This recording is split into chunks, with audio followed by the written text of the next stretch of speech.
Vamos a abrir la escritura en el Evangelio de Mateo, capítulo 4, versículos del 1 al 11. Mateo, capítulo 4, versículos del 1 al 11.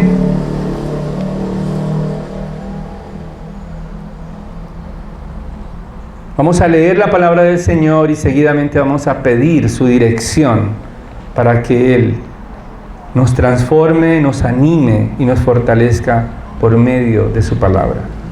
Dice así la palabra inspirada por Dios. Voy a leer en la versión de la Biblia de las Américas. Entonces Jesús fue llevado por el Espíritu al desierto para ser tentado por el diablo. Y después de haber ayunado 40 días y 40 noches, entonces tuvo hambre. Y acercándose el tentador le dijo: si eres hijo de Dios, di que estas piedras se conviertan en pan.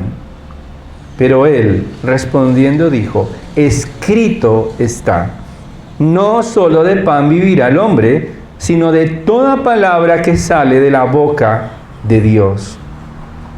Entonces el diablo le llevó a la ciudad santa y le puso sobre el pináculo del templo y le dijo: si eres hijo de Dios, lánzate abajo, pues escrito está: a sus ángeles te encomendará y en las manos te llevarán, no sea que tu pie tropiece en piedra. Jesús le dijo: también está escrito, no tentarás al Señor tu Dios. Otra vez el diablo le llevó a un monte muy alto y le mostró todos los reinos del mundo y la gloria de ellos. Y le dijo: todo esto te daré si postrándote me adoras. Entonces Jesús le dijo: vete, Satanás, porque escrito está, al Señor tu Dios adorarás y solo a Él servirás. El diablo entonces le dejó, y he aquí ángeles vinieron y le servían. Padre, te damos gracias por tu palabra que es poderosa para transformar nuestras mentes y corazones a la imagen de tu Hijo, para santificarnos. Te pido que tu palabra nos ayude a entender que nuestra identidad se encuentra unida a Cristo, quien venció la tentación, para que nosotros podamos ser vencedores y ser librados también del tentador. Te lo pedimos por Cristo, nuestro Rey victorioso. Amén. Bien, y el título de este mensaje es Enfrentando al Tentador, como hemos leído en este texto. Ahora, tenemos la idea que si hacemos las cosas bien, vamos a estar libres de aflicciones. Pensamos que si nos portamos bien, que si somos muy disciplinados en obedecer a Dios, quizás vamos a alejar de nuestra vida el sufrimiento, porque Dios nos va a recompensar con una vida placentera, con una vida de bienestar. Quizás muchas veces pensamos que el sufrimiento viene para aquellos que quizás han hecho algo malo, que tienen algo escondido, que tienen pecados. No vemos el sufrimiento como algo que esté en nuestras agendas. Evitamos a toda costa el sufrimiento. Tratamos de evitar el sufrimiento portándonos bien, para tener el pasabordo al bienestar, a la prosperidad. Eso es lo que enseñan por ahí. Sin embargo, este era el pensamiento de los amigos de Job. Quizás alguno de ustedes ha leído la historia de Job. Job, en un momento a otro, pierde su familia, pierde sus bienes y pierde su salud. Una llaga por todo su cuerpo, dice la palabra de Dios, desde la coronilla de su cabeza hasta sus pies, llegó a su vida de un momento a otro. Pero los amigos de Job llegan a cuestionarlo. Ellos piensan que él está sufriendo porque algo tiene escondido. Ellos creen que son más justos porque todavía conservan sus bienes, conservan su familia y conservan su salud. Sin embargo, lo que no sabían es que Job era el hombre más justo de la tierra, dice el mismo Señor. El único que no sabía lo que estaba pasando era el mismo Job. Sus amigos creían que él estaba sufriendo por algo.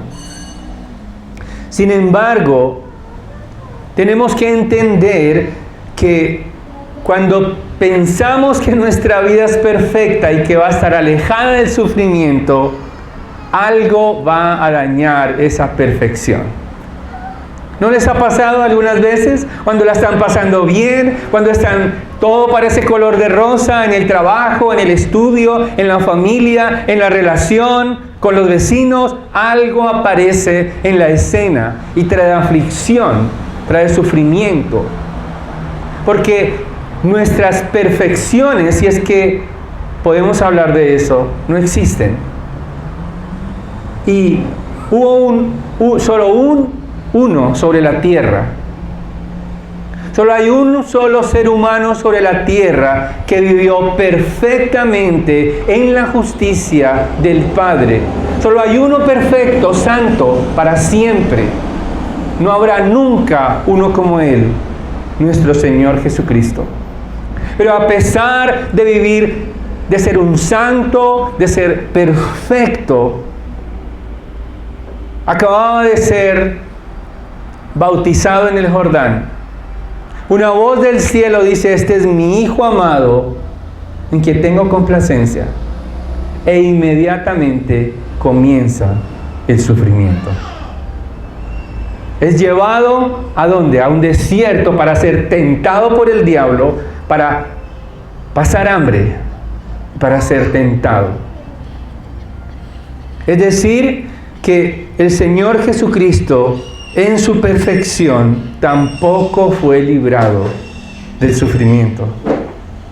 Porque el sufrimiento comenzó en su ministerio, se agudizó el rechazo, la traición, y termina en el Calvario, en la cruz. Cuando Él dice: Dios mío, ¿por qué me has abandonado? El sufrimiento, el dolor está sobre Él, a pesar de ser justo. Y ese es el mensaje para nosotros en esta mañana. Jesucristo venció al tentador para que nosotros podamos vencer por medio de Él. Jesucristo venció al tentador para que nosotros podamos vencer solamente por medio de Él. Y vamos a mirar, son 3 tentaciones, por lo tanto tenemos 3 puntos que vamos a desarrollar. De los versículos 1 al 4, vamos a ver cómo al identificarnos con Jesucristo, entonces la palabra de Dios va a ser nuestro sustento. De los versículos 1 al 4. Pero también veremos en segundo lugar que el cuidado de Dios nos preserva. De los versículos 5 al 7. Y finalmente veremos en los versículos 8 al 11 que el reino de Dios es nuestra esperanza por medio de Cristo. Entonces vamos al primer punto: la palabra de Dios nos sustenta. Ahora, la escena que vemos en el versículo 1 se desarrolla en el desierto. Jesús está recorriendo, parece que Mateo está dirigiendo, si vemos detenidamente desde el capítulo 1 de Mateo, podemos ver que Mateo está deliberadamente mostrando cómo Jesucristo sigue los pasos de Israel. ¿Sí? A veces no lo vemos con claridad, pero lo que sí es cierto es que Jesucristo, el bebé, es traído ¿de dónde? De Egipto. Él es sacado de Egipto porque estaba siendo perseguido por Herodes. ¿Recuerdan? Entonces Jesucristo viene de Egipto, Israel salió de Egipto. Ahora el Señor Jesucristo enfrenta, ahora, o más bien está con Juan el Bautista en el bautismo en el Jordán, y también nos recuerda que Israel fue bautizado ¿dónde? En el Mar Rojo. Enfrentó las aguas. Y parece, hay algún término también que utiliza el apóstol Pablo, que Israel fue bautizado también, o el autor de Hebreos creo que lo menciona. Es decir, al pasar el Mar Rojo es como un bautismo, pasar por las aguas. Y el Señor Jesucristo acaba de ser bautizado, pero es muy interesante cómo ahora está en el desierto para ser tentado, como Israel fue también, sufrió en el desierto la tentación. Las palabras del Señor Jesucristo en Mateo 3:15, allí unos versículos atrás dice: y respondiendo Jesús le dijo a Juan el Bautista: permítelo ahora, porque es conveniente que cumplamos así toda justicia. Cumplir toda la justicia es el marco de la tentación. El diablo está tratando de que Jesucristo no cumpla toda justicia. Es decir, que Jesucristo se aleje de la justicia del Padre. Dice el versículo 2, volviendo nuevamente allí a Mateo 4, y después de haber ayunado 40 días y 40 noches, entonces tuvo hambre. ¿Cuántos años estuvo Israel en el desierto? 40 años. Pero el Señor Jesucristo estuvo 40 días. Es decir, que el tentador llega en el momento de mayor debilidad del Hijo de Dios. Llega el día 40, cuando dice el versículo 3, el versículo 2 al final, entonces tuvo hambre. ¿Quién? El Hijo de Dios tuvo hambre. Él está en su humanidad, Él está padeciendo los rigores del desierto. Él está quizás también sediento y hambriento, y ahí llega el tentador, haciéndole una oferta, probándole y haciéndole dudar de la declaración que vemos en Mateo 3:17. Este es mi Hijo amado, en quien me he complacido. Por eso el versículo 3 dice: acercándose el tentador le dijo: si eres Hijo de Dios, di que estas piedras se conviertan en pan. En otras palabras, lo que está diciendo el tentador es que él utiliza su poder como Hijo de Dios para que pueda calmar su hambre por medio de esas piedras convertidas en pan. Yo no sé si ustedes han sentido hambre, una hambre aterradora, que quizás queremos comer todo lo que parezca comestible, queremos saciar nuestra hambre, y esa hambre aterradora es totalmente una necesidad vital. El Señor Jesucristo está en esa situación. Por eso es atractivo en su humanidad comer pan, que esas piedras se conviertan en pan. Pero miren lo que responde el Señor en el versículo 4.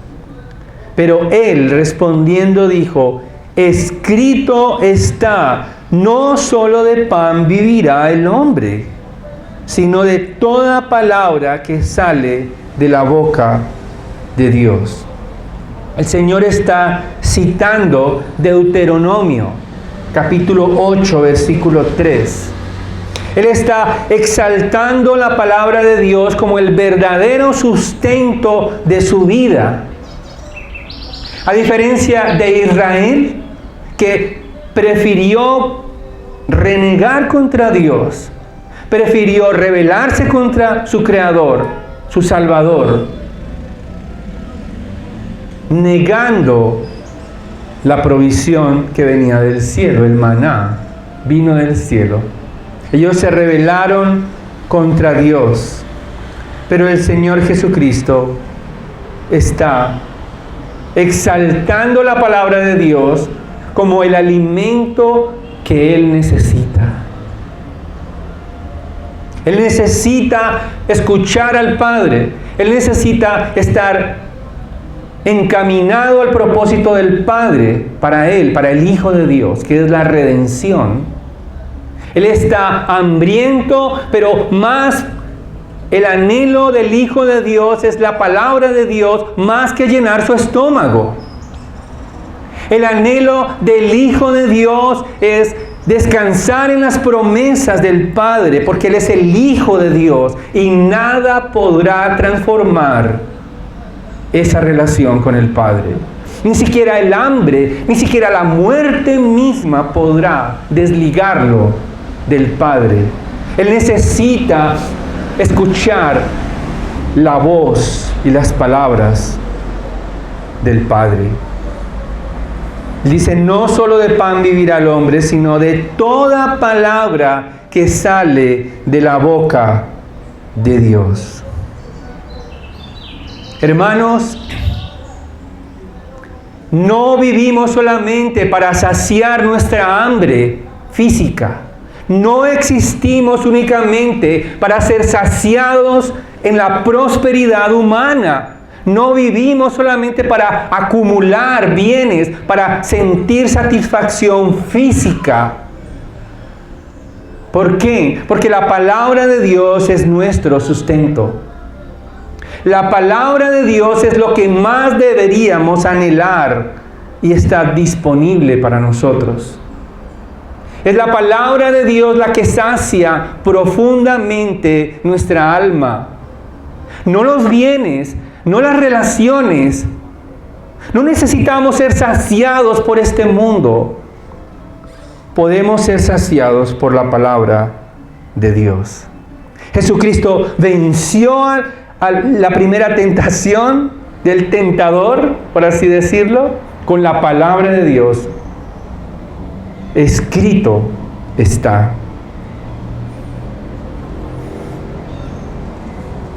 Necesitamos la palabra de Dios.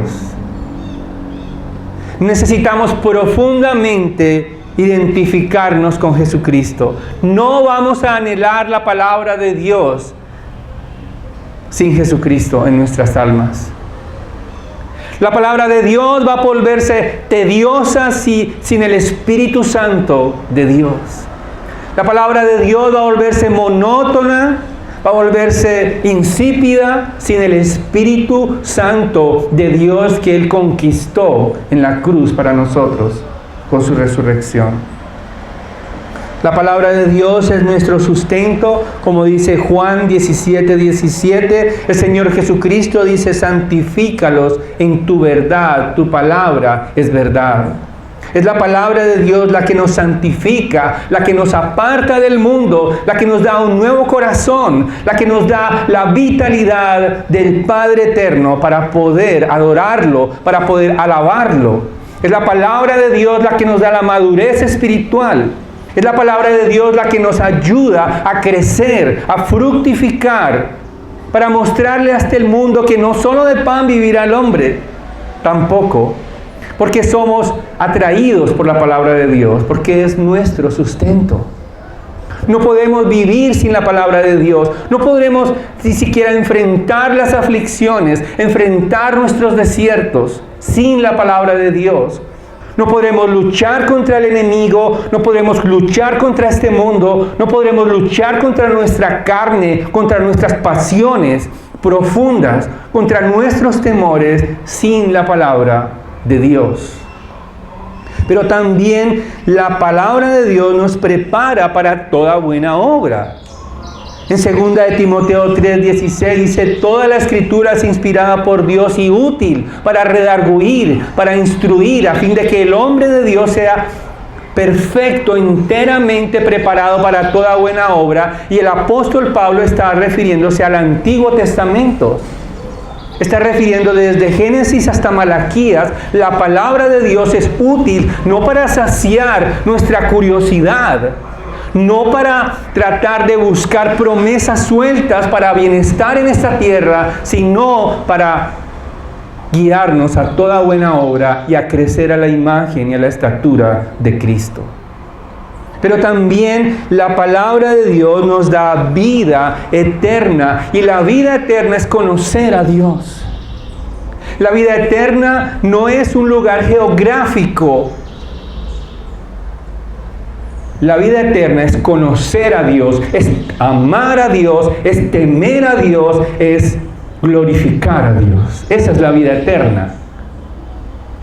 Y la palabra de Dios, Juan 5:24, el Señor mismo dice que oiremos la verdad y creeremos a la verdad, y esa verdad es la palabra de Dios. Dice Juan 5:24: en verdad os digo, el que oye mi palabra y cree al que me envió, tiene vida eterna, y no viene a condenación, sino que ha pasado de muerte a vida. La palabra de Dios entonces es nuestro sustento, y esto nos lo está mostrando el texto. El Señor Jesucristo está enfrentando al tentador con la palabra de Dios, y la palabra de Dios es suficiente para él, más allá que el pan físico. Pero también, en segundo lugar, el cuidado de Dios nos preserva. A partir del versículo 5, el diablo dice que le llevó al Señor a la ciudad santa, Jerusalén, y le puso sobre el pináculo del templo.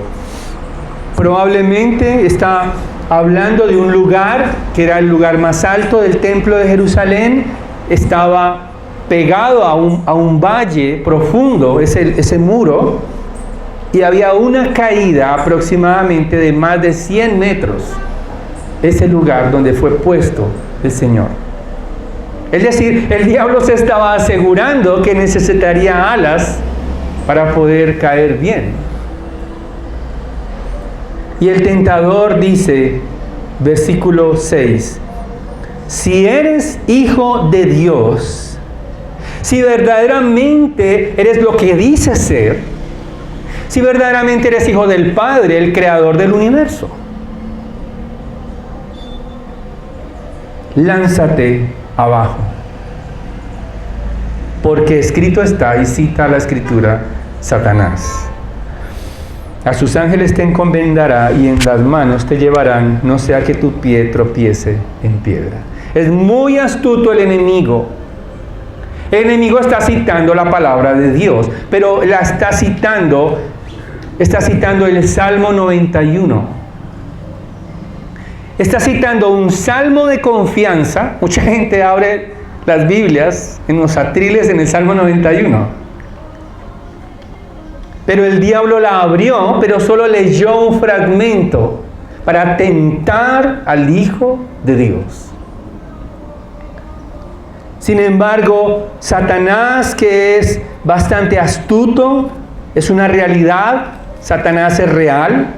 Satanás conoce la palabra de Dios. Por eso es que ahora se predica un falso evangelio con la escritura. Ese falso evangelio pareciera que son conocedores de la escritura, pero están tratando de sacar la escritura fuera de su contexto, están utilizando argumentos humanos y están apoyándose en la escritura para sus argumentos, como Satanás. Lo está haciendo deliberadamente, lo están haciendo conscientemente, porque no quieren la salvación del pueblo. Ahora, en el Salmo 91, efectivamente, Satanás dice lo siguiente: pues él dará órdenes a sus ángeles acerca de ti, Salmo 91, 11. Pero él omite deliberadamente la siguiente frase: para que te guarden en todos tus caminos. Y en sus manos te llevarán para que tu pie no tropiece en piedra. Es decir que Satanás edita el Salmo 91 para inducir al Hijo de Dios a lanzarse por un precipicio y para que ángeles lo sostengan. Pero la respuesta del Hijo de Dios, versículo 7 es: también está escrito, no tentarás al Señor tu Dios. Jesús responde con la autoridad del Hijo de Dios con Deuteronomio capítulo 6, versículo 16, que leíamos hace un momento. Es decir que la promesa que vemos en el Salmo 91 es que el Señor, claro, va a guardar a su Hijo, va a guardar a su pueblo, siempre y cuando anden en sus caminos. Pero Satanás quería que el Hijo de Dios saliera de los caminos, de la justicia de Dios, y se lanzara por su propia cuenta, utilizando a los ángeles para su propia gloria. Esa es la tentación. La tentación es creer que Dios tiene que protegerme a pesar de que vaya fuera de sus caminos. Tentamos a Dios cada vez que andamos fuera de sus caminos y pedimos su protección. Tentamos a Dios cuando vivimos en un camino de pecado y esperamos y exigimos que Dios nos cuide. Esto es como alguien que va a 120 kilómetros por hora y se quita el cinturón de seguridad. Y después le echa la culpa ¿a quién? Al fabricante del carro.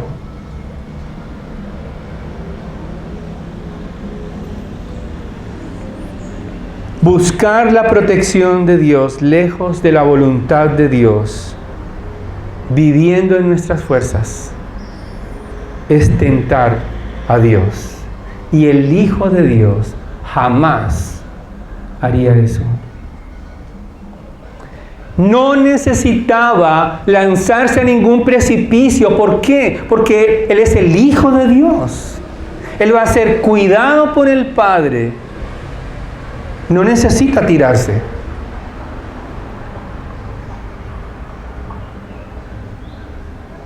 Es como si hubiera una calle famosa porque están atracando a cierta hora. ¿Ustedes las conocen? También hay en Bogotá. Las calles aquellas donde le dicen, mire usted, por favor no pase después de las 10 de la noche porque por ahí hay problemas. Pero algún creyente dice que él tiene la protección de Dios y que él va a pasar a las 11 de la noche para probarle a la gente que él va a ser protegido.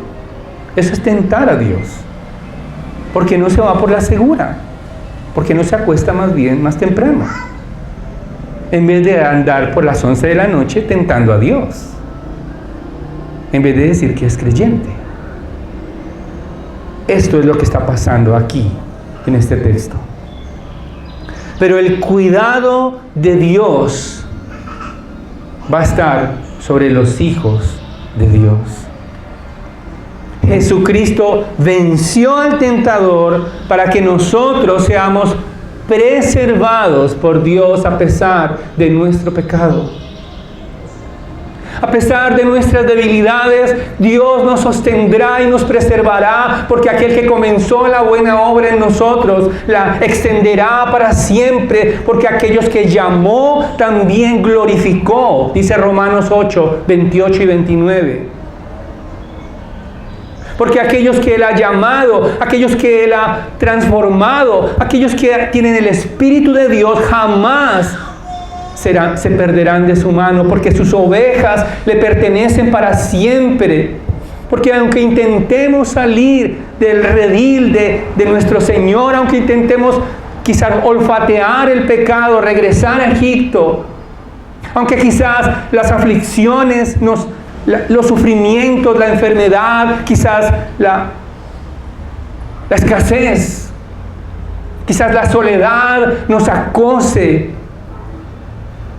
y busquemos rápidamente una solución fuera de los caminos de Dios.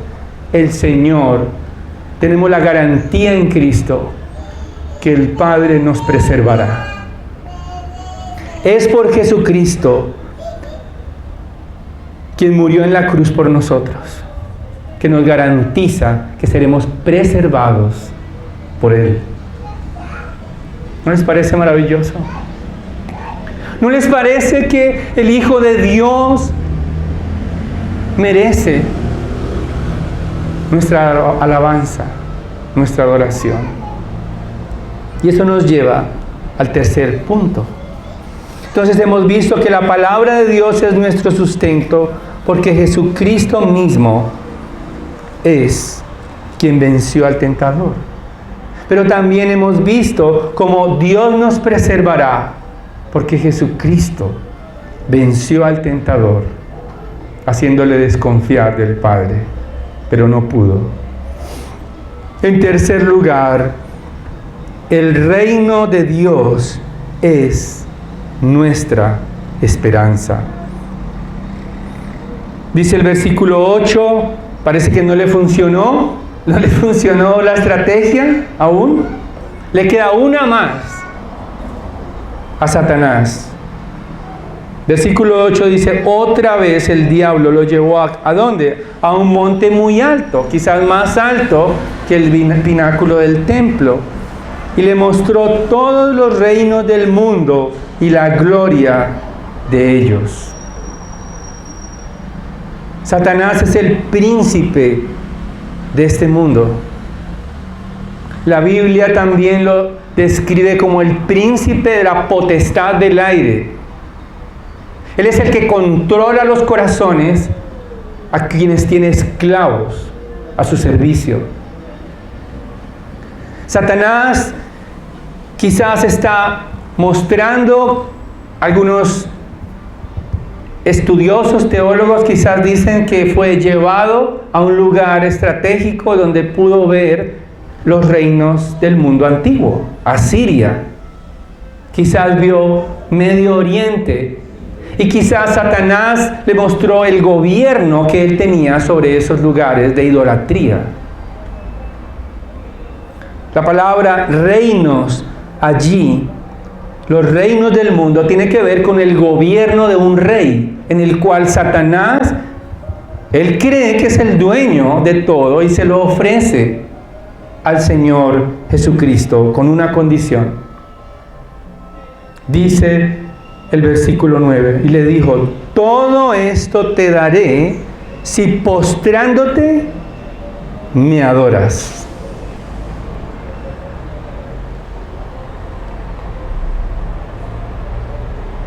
Bastante astuto y bastante orgulloso Satanás.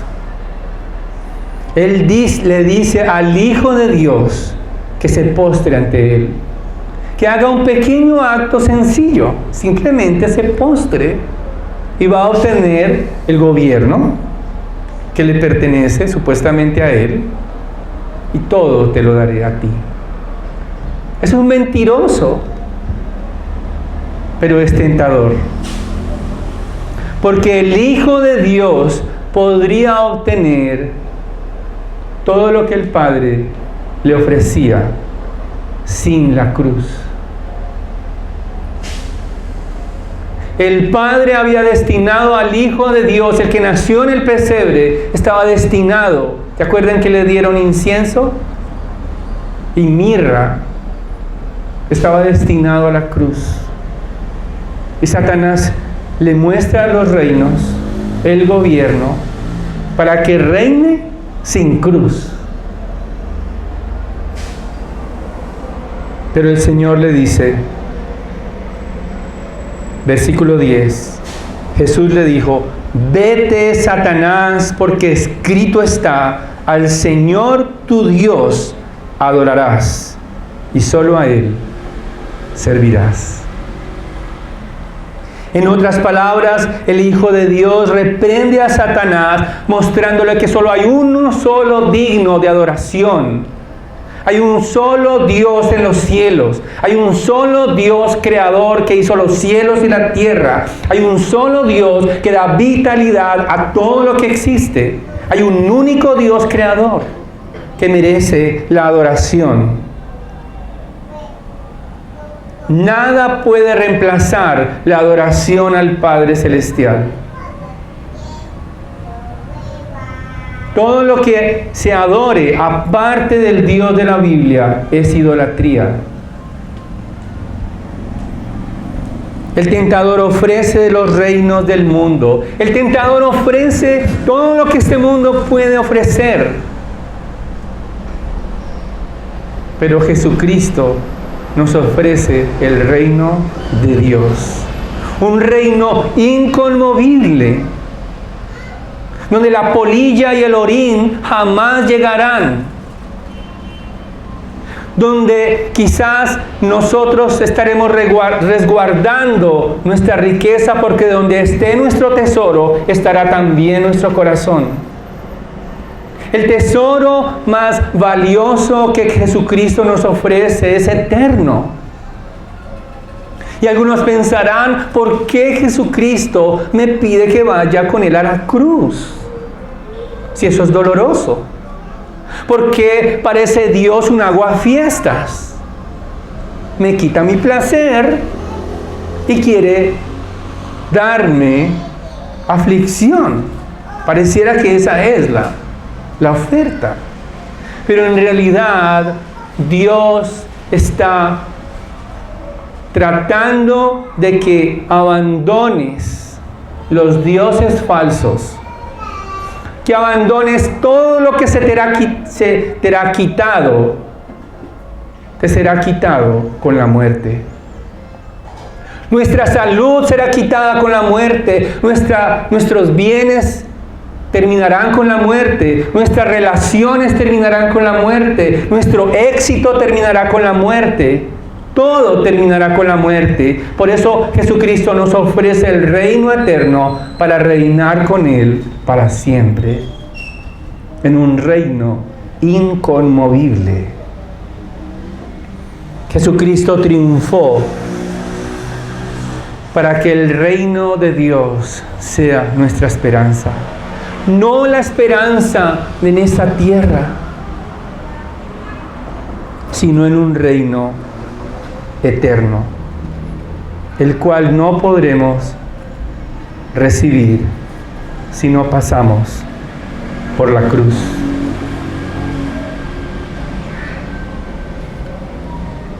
El versículo 11 dice: y el diablo entonces le dejó.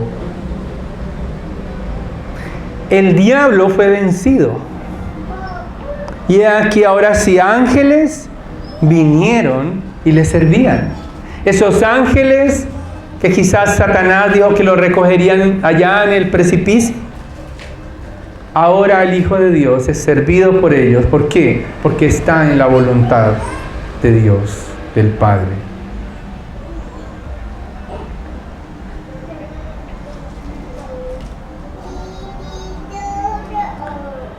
La deidad de nuestro Señor Jesucristo, es decir, el hecho de que Él fuera el Hijo de Dios, es decir, Dios con nosotros, no lo hizo inmune a las debilidades que nosotros también tenemos que enfrentar.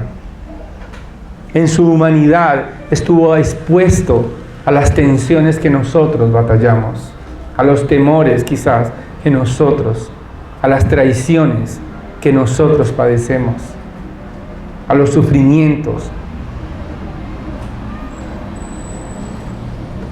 No por ser el Hijo de Dios, eso no lo hizo eximir del sufrimiento.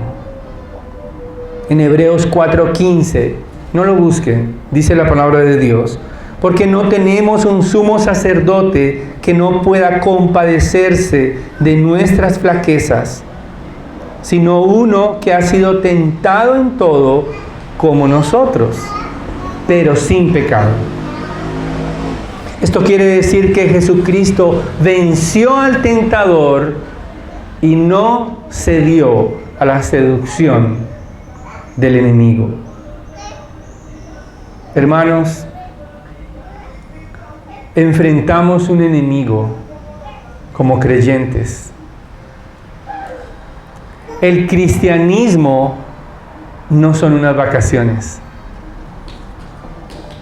El cristianismo no es un crucero, 5 estrellas. El cristianismo no es para aquellos que no quieren enfrentar las batallas. El cristianismo no es simplemente para acostarme y esperar unas supuestas bendiciones viendo videos los domingos en la mañana. No. El cristianismo es una guerra, una batalla. Dice el teólogo J.C. Ryle, voy a leer textualmente lo que él dice acerca del cristianismo. Dice, el cristianismo verdadero es una batalla. Existe un sinnúmero de actos religiosos en el mundo que no son cristianismo, verdadero y genuino. Es un cristianismo, que no es verdadero, que cumple requisitos, que satisface conciencias adormecidas, pero no es genuino. Existen cientos de hombres, dice Ryle, y mujeres que van a la iglesia cada domingo, pero nunca ves ninguna batalla en su religión. No conocen absolutamente nada sobre las luchas espirituales, sobre el esfuerzo, sobre el conflicto, sobre la abnegación, sobre la oración y el combate. Dice Ryle.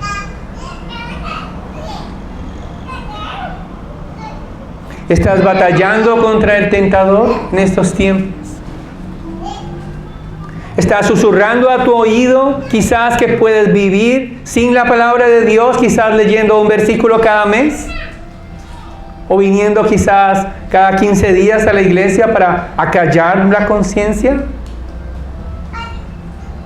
¿Estás tentado a pensar que Dios tiene que protegerte, así deambules en el pecado, así continúes nuevamente acariciando los deseos mundanos? O quizás estás también susurrándote al oído al tentador que le adores más que a Dios. Si es así, hay buenas noticias, porque hay un sumo sacerdote en los cielos, quien murió en la cruz y venció al tentador para recordarnos que la palabra es nuestro sustento, que su cuidado es para nosotros, para preservarnos, pero también que el reino eterno, inconmovible, es nuestra esperanza, no los reinos de esta tierra. Vamos a orar. Padre, te doy gracias por tu palabra, porque nuestro Señor Jesucristo, nuestro sumo sacerdote en los cielos, venció por nosotros. Gracias, Padre, porque jamás alcanzaremos la perfección de nuestra conducta, de nuestra religiosidad. Jamás podremos llenar el estándar perfecto de tu trono, pero Jesucristo lo hizo por nosotros. Gracias por la cruz. Gracias por Jesucristo, porque al asumir el reino en su resurrección, toda autoridad le fue dada en los cielos y en la tierra, para que ahora nosotros podamos vencer, ir en pos de tu reino eterno. A ti sea la gloria, el honor, la justicia y la adoración por siempre, por Jesucristo nuestro Señor. Amén.